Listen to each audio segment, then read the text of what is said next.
C'est pour ça que de plus en plus, mes bien-aimés dans le Seigneur, dans les temps de la fin, l'église véritable, elle sera cachée. Comme au temps de Jézabel, les véritables prophètes étaient dans les grottes. C'est pour ça ceux qui partiront à l'enlèvement de l'église, ce sera ceux qui seront dans les coulisses et qui seront en train de se préparer pour le grand retour du Maître. C'est pour ça que Jésus veut te sanctifier. Laisse Jésus te laver par les eaux de sa parole.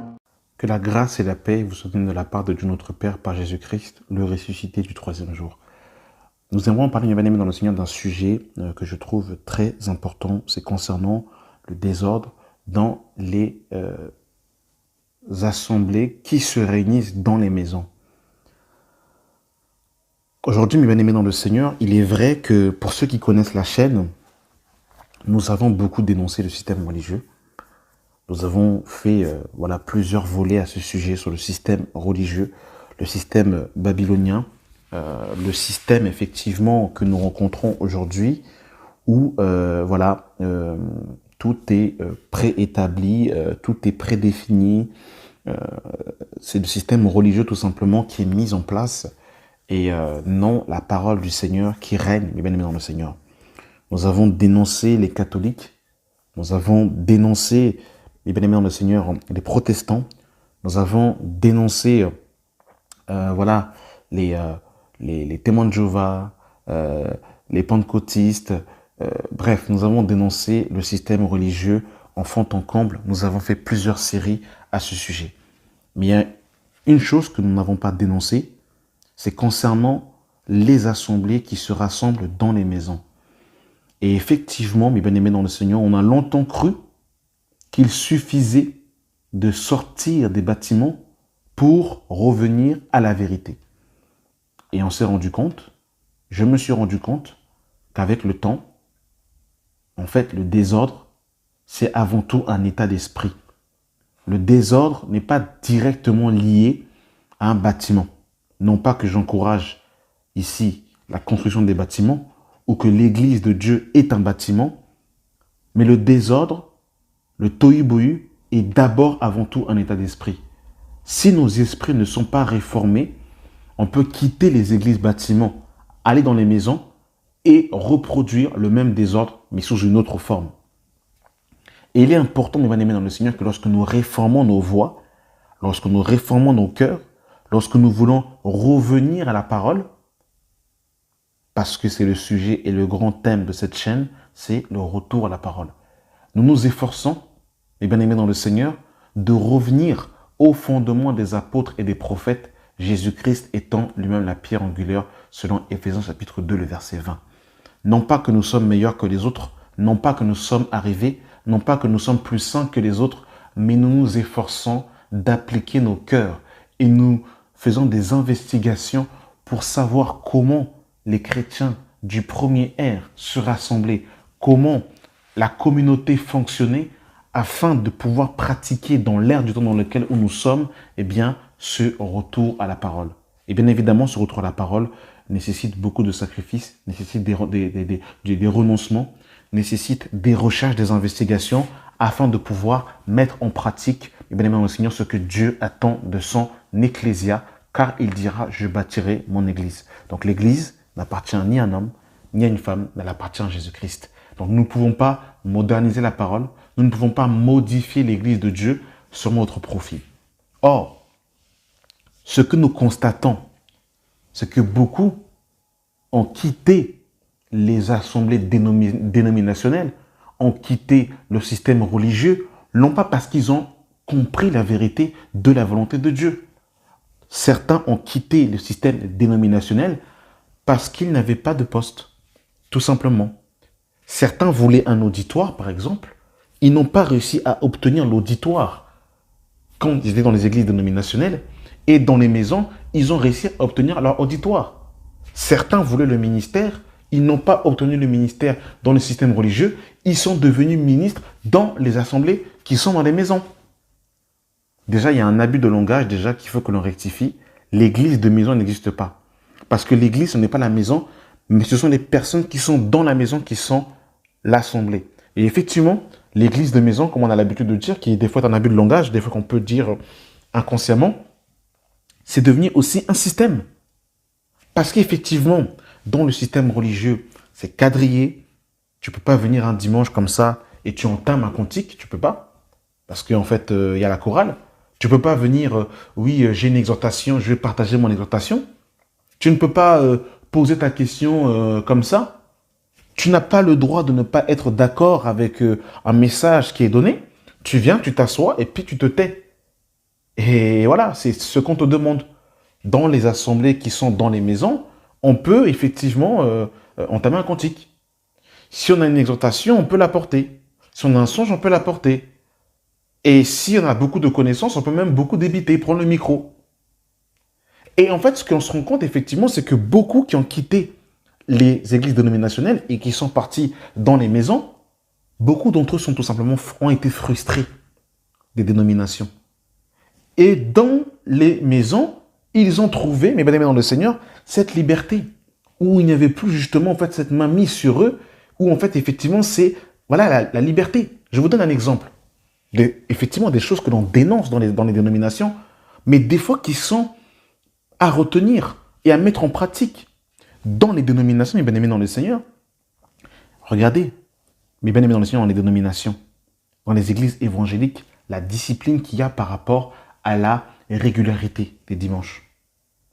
Dans le système dénominationnel, parce que nous avons été dans le système dénominationnel, auparavant, il y avait cette rigueur par rapport au jour de rassemblement. On ne quittait pas la communauté comme ça, advienne ce qui pourra, je disparais comme ça. Si tu disparais comme ça, on va te demander des comptes. En fait, mais tu es où? Qu'est-ce qui se passe? Est-ce que tu es encore là? Tu ne peux pas quitter la communauté comme ça sans donner des nouvelles. Il y avait cette rigueur, cette discipline qu'il y avait, les bien-aimés dans le Seigneur, à venir tous les dimanches. Mais regardez dans les maisons. Regardez dans les maisons. Cette rigueur a disparu. Comme dans les maisons, comme il n'y a plus cette main prise, comme il n'y a plus effectivement cette rigueur, on fait ce qu'on veut.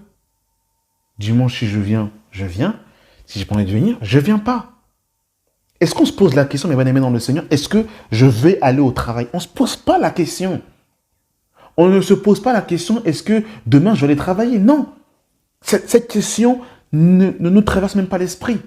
Quand je suis embauché, je suis en CDI, eh bien je viens. Et si je suis absent, je dois justifier sous 24 heures, mes bien-aimés dans le Seigneur, pourquoi j'étais absent. Mais dans la maison de Dieu, surtout dans les maisons, je fais ce que je veux. Si je disparais, je disparais. Je n'ai pas de compte à rendre. Mais regardez la discipline qu'il y a dans les maisons, dans le système religieux que nous dénonçons. Les gens sont réguliers. Les gens viennent tous les dimanches. Oui, nous dénonçons le système religieux. Mais il y a des choses, je pense, que nous devons prendre du système religieux. Je vous dis que Dieu nous vienne en aide. Dans le système religieux, regardez mes bien-aimés dans le Seigneur, il y a effectivement cette idolâtrie à l'égard des hommes de Dieu qui est démesurée, où les hommes sont dans l'adoration littéralement des hommes de Dieu. Regardez, mes bien-aimés dans le Seigneur, dans les maisons, les serviteurs de Dieu, c'est vu comme nos potes. Parce qu'ils ne sont pas costumés, ils ne sont pas cravatés, ils ne sont pas scintillants, ils sont lambda. En fait, c'est mon pote. Si je veux lui manquer de respect, je lui manque de respect.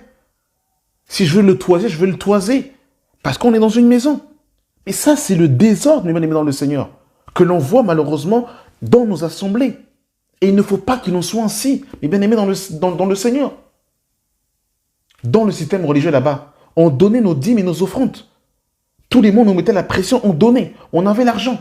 Mais dans les maisons, si un frère est dans le besoin, si un couple se marie, si en fait il y a une participation à faire, je parle d'une manière générale, je ne veux pas généraliser, je ne généralise pas, je ne dis pas que c'est le cas de tout le monde. Mais voilà, on est devenu plus, l'argent, voilà, on a du mal à sortir l'argent. Parce qu'on est dans les maisons. Donc il y a un désordre, mes bien-aimés dans le Seigneur. Il y a un vrai désordre qui est rentré, mes bien-aimés dans le Seigneur. Dans le système religieux, il y avait une heure à laquelle en fait on commençait, une heure à laquelle on finissait. On arrivait à l'heure. On n'arrivait pas comme ça, comme on voulait, comme ça, n'importe comment. Et quand on venait, on faisait profil bas parce qu'on savait qu'on était arrivé en retard. dans les maisons, mes bien-aimés dans le Seigneur, moi, my God, on fait ce qu'on veut. Parce qu'en fait, il n'y a plus... Vous savez, je me rends compte de plus en plus que cette parole qui dit, là où 2 ou 3 sont assemblés en mon nom, juste au milieu d'eux, je me rends compte de plus en plus qu'on est tombé tellement dans une sorte de légèreté avec le Seigneur que l'on ne considère même plus cette parole. Parce que quand on fixe une heure, ce n'est pas des hommes qu'on donne rendez-vous au Seigneur. Et on peut arriver 45 minutes, 1 heure en retard, en fait, sans prévenir. Et quand on arrive, babouche, les mains dans la poche, chewing-gum à la bouche, en train de mâchouiller, tranquille, comme si de rien n'était. Que le Seigneur nous vienne en aide. Que le Seigneur nous vienne en aide. Regardez mes bien-aimés dans le Seigneur, dans le système dénominationnel. On avait cette habitude d'avoir nos Bibles en physique. On avait cette habitude. Bon, c'est vrai que même dans les systèmes religieux aujourd'hui, maintenant, beaucoup prennent en fait leur Bible sur leur téléphone. Mais à mon époque, on avait cette habitude d'avoir nos Bibles avec des cahiers où on prenait des notes. Ça n'existe plus aujourd'hui. Les Bibles ont disparu aujourd'hui dans les maisons. Les Bibles ont disparu au détriment du téléphone. Il n'y a plus de notes. On ne prend plus de notes. On ne stabilote plus. On n'est plus comme en fait des étudiants qui veulent apprendre. Le désordre. Vous savez, cette discipline, cette rigueur qui doit avoir dans l'évangile se perd avec le temps. Elle se perd. Parce que je vous dis, dans les assemblées, c'est le désordre. Cette discipline où il y a la considération que dans la maison de Dieu, Dieu a établi des serviteurs de Dieu, des ministres du Seigneur, où Dieu leur a donné des responsabilités, où ils sont jugés plus sévèrement, et c'est eux qui conduisent. Bah, effectivement, aujourd'hui, dans les maisons, tout le monde veut parler. Tout le monde est serviteur de Dieu. Pourtant, la Bible dit, ne soyez pas nombreux à enseigner. Mais regardez le nombre de serviteurs dans les maisons. Regardez, tout frère a un ministère. C'est grave. Tout frère a un ministère. Tout frère est prophète, pasteur, docteur, évangéliste. Quand tu lui demandes qui sont tes pères dans la foi, personne ne le connaît. À quel moment tu as été établi ministère, personne ne le sait. C'est grave. En fait, c'est un vrai désordre, un vrai bazar. Il n'y a pas de conducteur pour conduire, pour cadrer l'assemblée. Regardez, ce n'est pas une vérité. Je dis, encore une fois, je suis nuancé dans mes propos. Mais regardez en général, dans les maisons. Regardez les cultes. Comment en fait le culte se déroule. Il n'y a pas de direction. Ça va dans tous les sens. Il n'y a pas quelqu'un pour cadrer. Parce que dans Romains chapitre 12, on nous parle de ceux qui ont le don de gouverner. Il n'y a pas ça. Chacun fait ce qu'il veut. En fait, il n'y a plus de distinction entre l'exhortation et l'enseignement. Quelqu'un, il va enseigner, l'autre, il va donner une exhortation, il va redonner un autre message, une autre prédication, derrière la prédication qui a déjà été donnée. Le désordre sans précédent, je vous dis la vérité. Parce que tout le monde a la soif de parler, tout le monde veut le micro, tout le monde veut s'exprimer. C'est le désordre. Regardez dans certaines assemblées, de maisons, soi-disant dans les maisons. Il y a des assemblées où il n'y a que des jeunes. Il n'y a pas de personnes âgées, il n'y a pas de cheveux blancs. Il n'y a pas d'hommes matures. Tout le monde est le même âge. Que des jeunes. Moi, j'aimerais qu'on me montre dans la Bible où ça existe des assemblées où il n'y a que des jeunes. Ça n'existe pas. Ça, c'est un désordre. Et dès qu'il y a une personne âgée, elle est expulsée, elle ne se sent pas bien parce que, effectivement, la pensée, c'est l'église des jeunes. Que Dieu nous vienne en aide. Que le Seigneur nous sauve. La rigueur a disparu. La discipline a disparu. Que le Seigneur nous vienne en aide. On a beaucoup dénoncé le système religieux. On a beaucoup dénoncé sortez de Babylone. Mais de plus en plus, je me rends compte que Babylone, ce n'est pas d'abord un bâtiment. Babylone, c'est un état d'esprit. C'est une pensée. C'est une façon de vivre. C'est ça, Babylone. Babylone, c'est tout simplement la confusion. C'est la confusion, tout simplement. C'est quand le règne de Dieu n'y est pas et qu'on fait ce que l'on veut. Je vous dis, on vient dans les assemblées, en fait, on ne connaît pas le témoignage des gens. En fait, on ne sait pas qui est qui. En fait, c'est que Dieu nous vienne en aide, que Dieu nous sauve. Que Dieu nous sauve. Que le Seigneur nous vienne en aide. Et nous avons besoin du bâton de la parole. Nous avons besoin du retour à la parole pour que nos cœurs adhèrent à l'évangile véritable. Il y a beaucoup de désordre, je vous dis la vérité. Beaucoup de désordre. Et quand on veut structurer les choses selon la parole du Seigneur, quand on met un cadre et qu'on dit il est écrit, les gens ne veulent pas. Les gens ne veulent pas. Ah non, mais en fait, il y a trop d'enseignements. Ah non, mais en fait, il y a trop de, il y a trop de louanges. Oh, mais non, mais il y a trop de prières. Oh, mais non, mais en fait, il y a trop ça. En fait, je vous dis, c'est l'aéropage. On est en fait dans un conseil. Chacun donne en fait en gros sa pensée de l'Église et non la pensée de Christ. Et on veut faire l'Église comme on veut. Comme si on est au cinéma, chips, popcorn, boisson gazeuse, et je regarde mon film et personne ne me dit ce que je veux. Mais c'est pas ainsi que ça fonctionne. C'est pas ainsi. L'Église, elle est bâtie selon ce que Dieu veut dans sa parole. On s'inspire de Actes des Apôtres pour voir comment ça se passait dans les Écritures. Et on ne donne pas son avis qui ne cadre pas avec la parole de Dieu. C'est ça le problème aujourd'hui, malheureusement. Chacun veut faire ce qu'il veut. Quelqu'un qui veut donner une exhortation de 2 heures, bah, tu peux pas le reprendre. Parce que c'est la liberté. Parce que c'est le vent de l'esprit. C'est grave, c'est grave, c'est grave. J'arrive dans une communauté, il y a déjà en fait des choses établies. Comme j'ai l'esprit, je viens, je casse tout. Je dis ce que j'ai envie de dire parce que c'est l'esprit. Il ne faut pas qu'il en soit ainsi, mes bien-aimés dans le Seigneur. Vous avez vu, tout ça, c'est de tohu-bohu, c'est le désordre. Que Dieu nous vienne en aide. Nous avons besoin, mes bien-aimés dans le Seigneur, du retour à la parole. Nous avons besoin de la saine doctrine. Nous avons besoin de revenir à la vraie parole. Et c'est pour ça que nous devons beaucoup lire. Beaucoup lire. Lisez Actes des Apôtres. Lisez Actes des Apôtres et regardez si ce que je vous dis, si c'est contraire à la parole. Lisez Actes des Apôtres. Lisez Actes des Apôtres. Lisez les Écritures. Lisez votre Bible, vous allez voir. On ne veut plus de ces choses aujourd'hui, malheureusement. On ne veut plus de ces choses. Que Dieu nous vienne en aide. Que le Seigneur nous sauve.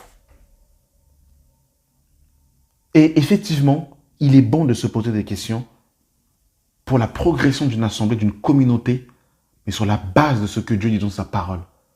Pas de ce que nous voyons sur Internet. Pas de ce que nous voyons dans nos songes, dans nos révélations, dans nos rémas. Non. De ce que Dieu dit dans sa parole. Et c'est sur cette base-là que nos communautés doivent fonctionner. Que Dieu nous aide. Que Dieu nous vienne en aide. Regardez ce que Paul va dire. 2 Timothée 3, le verset 6.